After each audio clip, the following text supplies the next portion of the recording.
Hello everyone, this is Pulkit Agarwal, the history faculty at the Youth Destination IAS, New Delhi. So we are going to start a very important module for mains as well as the prelims examination of the various competitive exams which are held throughout the country like your UPSC, BPSC or any other state civil service examination, and the name of the subject is Art and Culture. Name of the subject is Art and Culture. Now, you must be wondering that why exactly we put so much of emphasis on art and culture.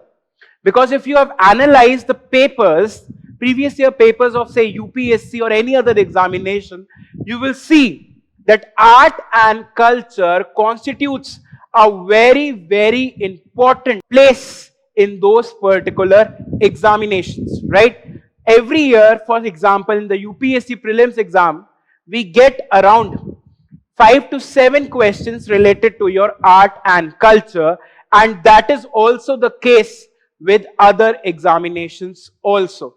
So that is something which we have to understand, that art and culture is a very, very important module for the prelims as well as the mains examination, right?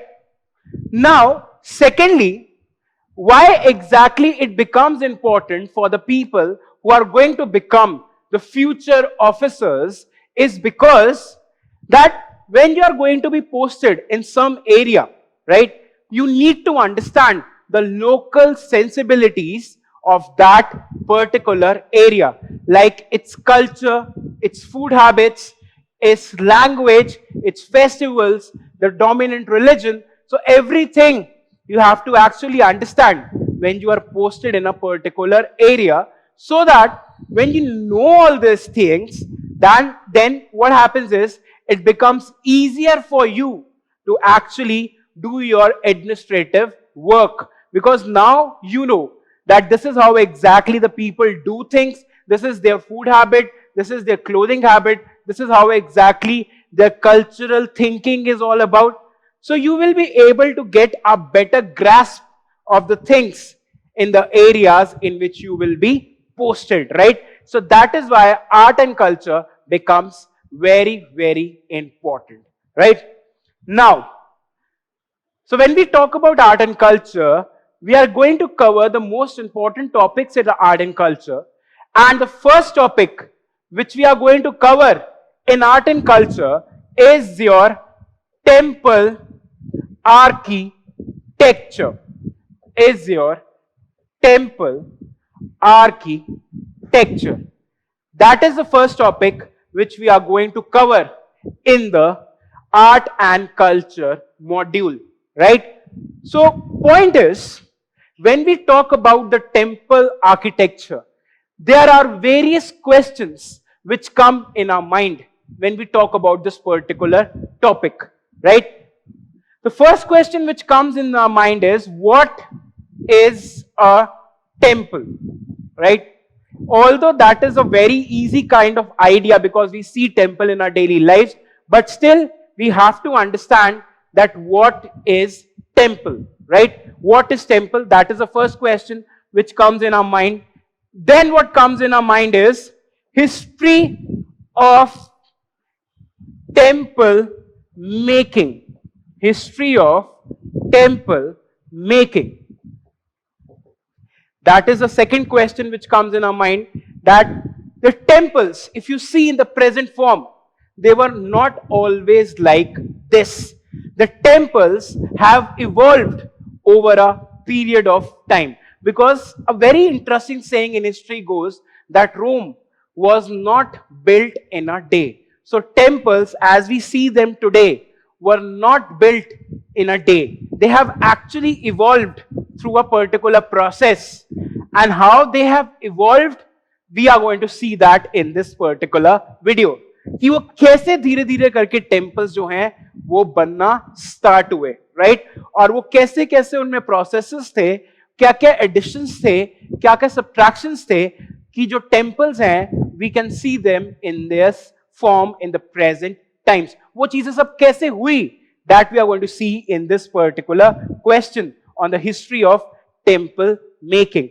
Then what we are going to do is we are going to study, okay, fine, there are temples which are located in North India, there are temples which are located in South India, there are then temples which are located in Central India, and if you see them very, very closely, what you observe is that these temples are not the same, right? These temples are not the same at all. They are different from each other. The styles, the patterns, the way of layout is actually different from each other. So that is why, what are the differences in these temple construction, we are going to see under a heading known as the styles of temple making. Styles of temple making, right? Styles of temple making. So when we talk about the styles of temple making, I'm going to discuss this further as we proceed in the video. But the point is, I'm just going to give you a simple idea that what are the basic styles of temple construction. For example, first of all, it is the Nagara style. It is the Nagara style or the North Indian style of temple construction. Then it is the Dravida.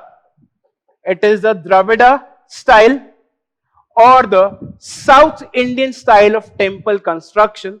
These are the two prominent styles of temples. And now comes the third. And the third is the style known as Vesara. And the third is the style known as Vesara style. And what is Vesara style?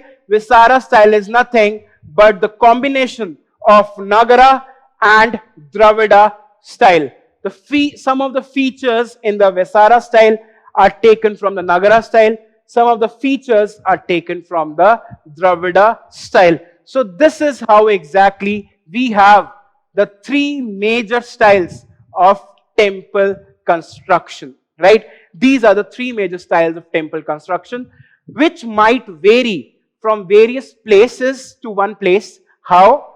Because when we construct a particular building, we have to keep in mind that what are the local things which are available, which are the locally available things like the raw material, the labor, or any other thing which is available. So that also dictates the kind of temples which will be made. But the point is, these are the three major styles of temple construction, right? So up till now, what we have discussed is what is a temple, the history of temple, that how exactly the temples began to be constructed. That is something which we are going to see. Then the styles of temple making, right? The styles of temple making we are going to see. And then after understanding the styles of temple making, we are going to go towards another important thing in this temple architecture topic, that is the feature of each style. That is the feature of each style. That there were certain features which were unique to each style, right? For example, when we talk about the Dravida style, Gopuram or the gateways at the entrance of the temple were something which were unique to the Dravida style and which were not exactly present in the Nagara style. So these are some of the features which we are going to discuss very, very extensively in the point of features of each style.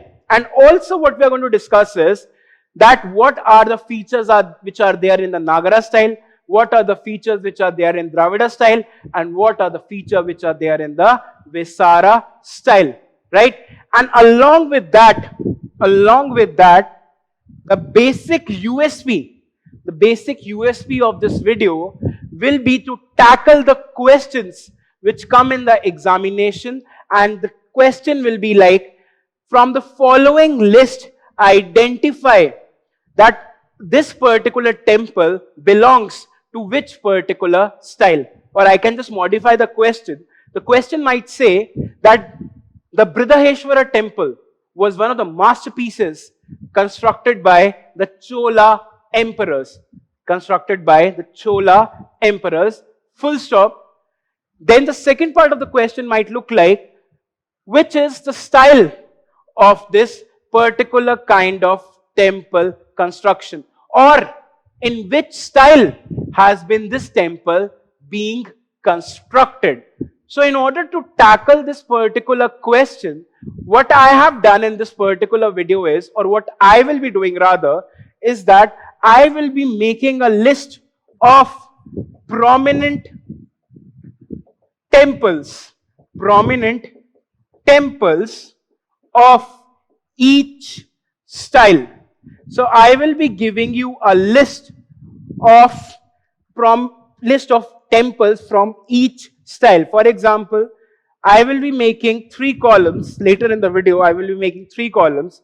And first, I will be saying the important temples from the Nagara style, then the Dravida style, then the Visara style, right? So I will be giving you this particular list also, so that you can counter the things which are being asked in the exams, right? So this is what we are going to do in this whole topic of temple architecture. And then along with this, I am also going to discuss about the architecture of the temple, which are there in the news recently, right? Which are there in the news recently, whether the Somnath temple, which is there in the news recently because something was added to it by the present Prime Minister Modi, right? And then we have the temples of South India, of Kerala, right? So we are going to actually discuss the temples which are there in the current news, so that you are able to understand that how exactly the questions are asked in the exam. So all these things will constitute your temple architecture, right? All this will constitute your temple architecture. So the most important thing which we have to understand when we talk about the temple architecture is the historical background.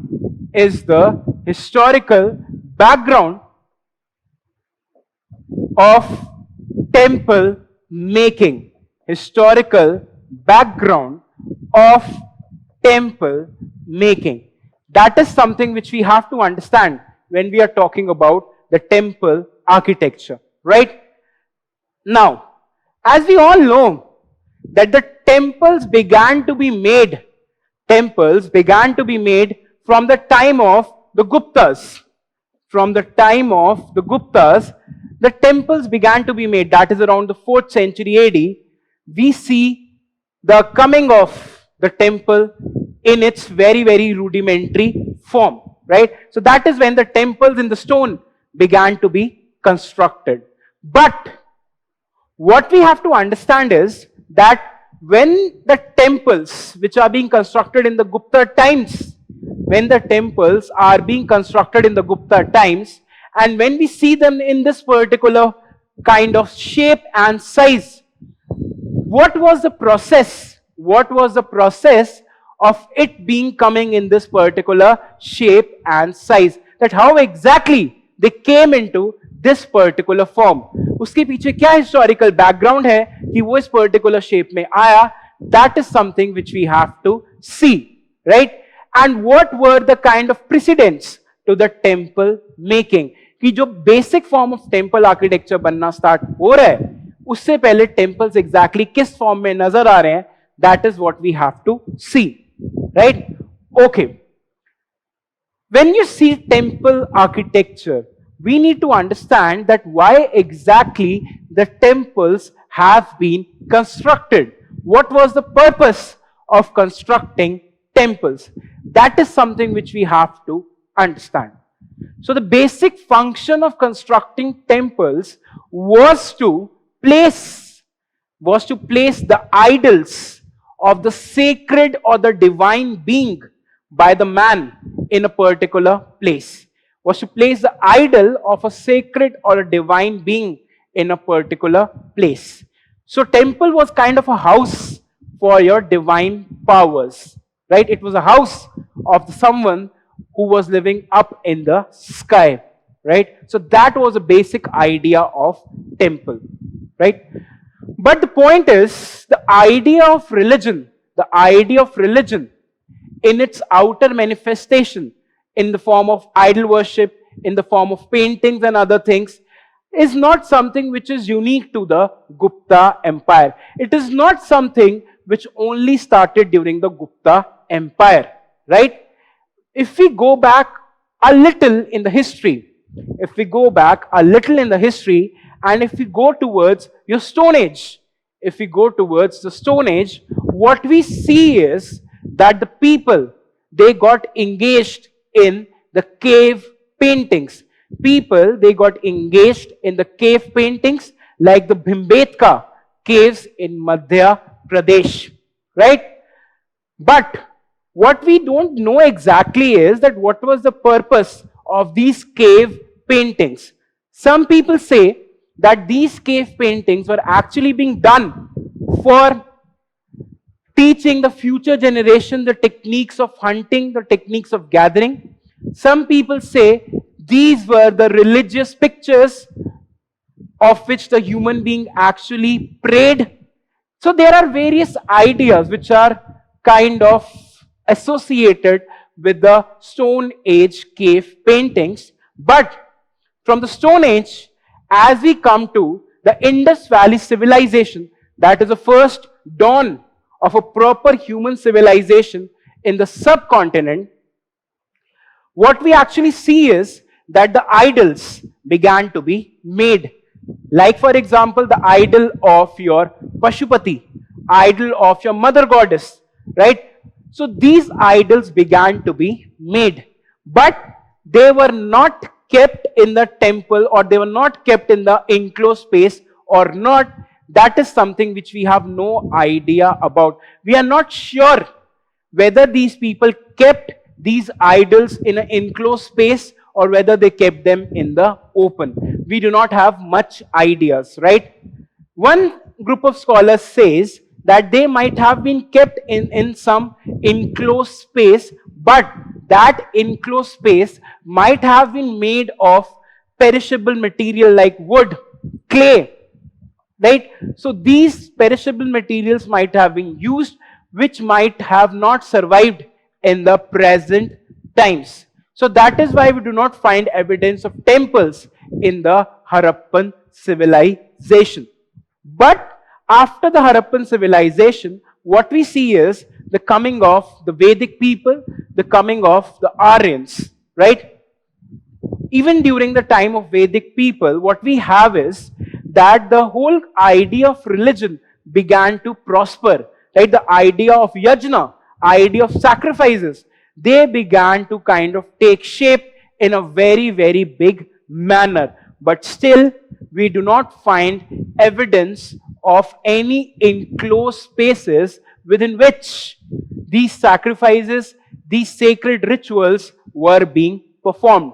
Again, what we need to understand is that there might have been some enclosed spaces, there might have been some temple-like structures present in those particular times, but they have not survived. Again, just like Indus Valley, they have been made of some perishable material. That is why we do not see the evidence of a temple-like structures during the time of the Vedic period, right? So after the Vedic times, what we see is that the whole idea of temple construction now began to take a little bit of shape, right? It began to take a little bit of shape during the Mauryan Empire. Right? So, during the Mauryan Empire, there was a very, very famous and the most important king in the ancient Indian history known as Ashoka, right? And it was from the time of Ashoka that we see a proper stone structure, being constructed.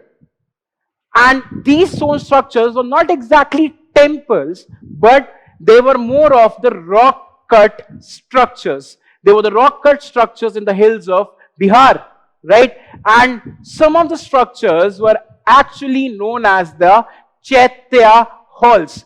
They were known as the Chaitya halls. When we talk about the Chaitya halls, so these Chaitya halls were actually the places, these were actually the places of worship. These were the places of worship, right? So that is something which we have to understand, that the beginning of the Chaitya hall starts from the time of your Ashoka, specifically in the caves of Bihar. And then also from his time, what we see is that a particular structure known as the stupas, they began to be constructed in a very, very large manner, right? The stupas, they began to be seen in a very, very large manner. And the stupas and these cave architecture together form the background to the temple architecture of the later day Gupta Empire, right? So now the beginning has already been done from the time of your Gupta Empire.